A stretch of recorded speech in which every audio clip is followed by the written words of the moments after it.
All right, so I'm here with Michael Boitz. Michael, say hi. Hello. You may or may not know Michael. In fact, you probably don't, but you may know Michael from what chapter were you in the book?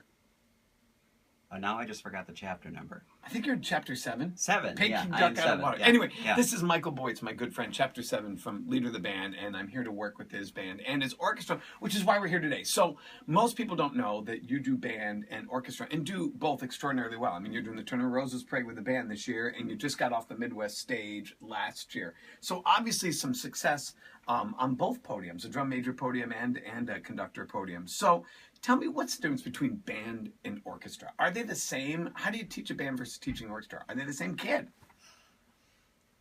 Aside from the pedagogical differences in the instruments, great music making is great music making. And I think great teaching is great teaching. And I think great students are great students. And so for me, I've never seen them as different. I've always seen them as the same. I've just seen kids as kids. And to me, kids are kids, and I feel like I teach the orchestra the same as I teach the band. Are they the same type of kid? I think they're different. I think How? I think the type of kid for band is so huge and enormous at Saratoga High. Now, just so you know, I'm going to interrupt him here. So there's 1,200 kids in the entire school, and they're not going to college, they're going to Ivy League colleges. Like, on nutrition break, they bust out graphing calculators. It's a pretty high-end academic system. And even knowing that, and even being a small student body enrollment, how many kids in the orchestra? There are about 150 strings. And how many kids in the band? Just under 200. So you're talking close to, when you start to even color guard, you're talking about almost 400 kids, almost 1/3 of the schools involved in instrumental music, and that doesn't even factor in choir. So how did you do that? How do I do that? Do you have any idea? I have great colleagues. I have great students, great community, lots of help, and I spend a lot of time here. And I spent a lot of time thinking about it, and I spent a lot of time here. I love this place. So there's nowhere I'd rather be. I love the school, I love the place, and I love being here, and I love the music-making part. So I never think of it as work. I never think of it as anything else other than that. So you've got your hands in the orchestra, you got your hands in the band, you're the department chair. You're building a new facility. We'll talk about that in just a second. You're starting to make me tired. Yeah. I'm tired just explaining what you do. Yeah. How do you juggle all those balls? How do you keep them all in the air without dropping them? Do you? I think I drop them a lot, and I think I have to apologize a lot when I make mistakes, which is every day. But I think I work with patient people, and I work with patient students. And I think we all go at it together with the best of heart and the best intentions. For me, I think I've never been one who can take a nap during the day, and I'm not one who rests a lot. I really like to be active. I like to do stuff. I could spend 24 hours a day with the kids. The kids give me energy. The kids, I feel the best. What do the parents give you?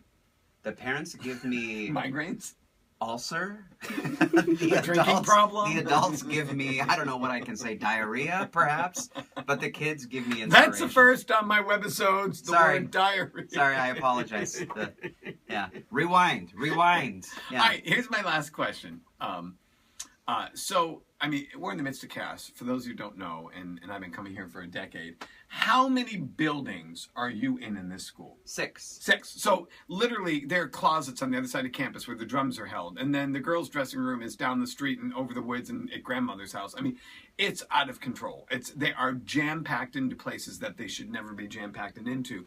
And, you know, it's great that they're building a new facility. And if you want to talk about facility planning, this is the guy you want to call. But I think people always think that, like, well, if I just had a better room, my band would be better. If I just have better equipment, my band. And you have built a Midwest-level orchestra, a Midwest-level band that's done everything a band can possibly do. And you've done it with not the best equipment and certainly not the best facilities. How? Does a facility matter? No, doesn't matter at all. Then you don't need to build that thing? You don't need it? We need to build it.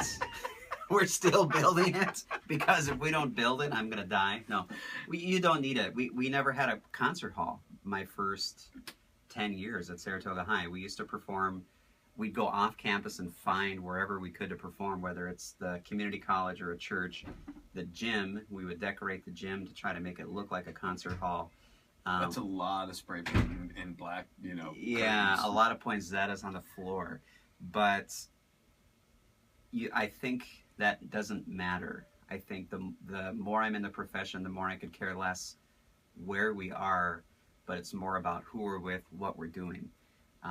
Who we're with, one of the reasons the program has the spirit that it has, and one of the reasons the facility doesn't matter, is the people that are in it, and you're in it, by the way. No. You're in this program, and one of the reasons the program is great is because you come here. So now you know why I like this guy so much. And if you haven't had the chance, and I'm not pimping out, I'll PDF you the book. Read chapter 7, Peking Duck Out of Water, about how he built this program from 18 kids to 400 kids in one of the most challenging academic environments I've ever been witness to. This is webisode like number 85. This is my brother from another mother. This is Michael Boitz, director of bands at Saratoga. Now, if they want to talk to you, how do they contact you? Call, or you could email.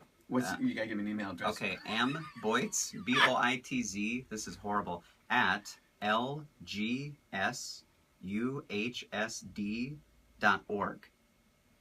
That's a long email. That is a long email, okay. guys. But Yeah. it works. Or you could call 408-569-5741. Folks, he's the master. Band, orchestra, student leadership, he's the master. You guys have a great week. We'll talk to you soon. Bye.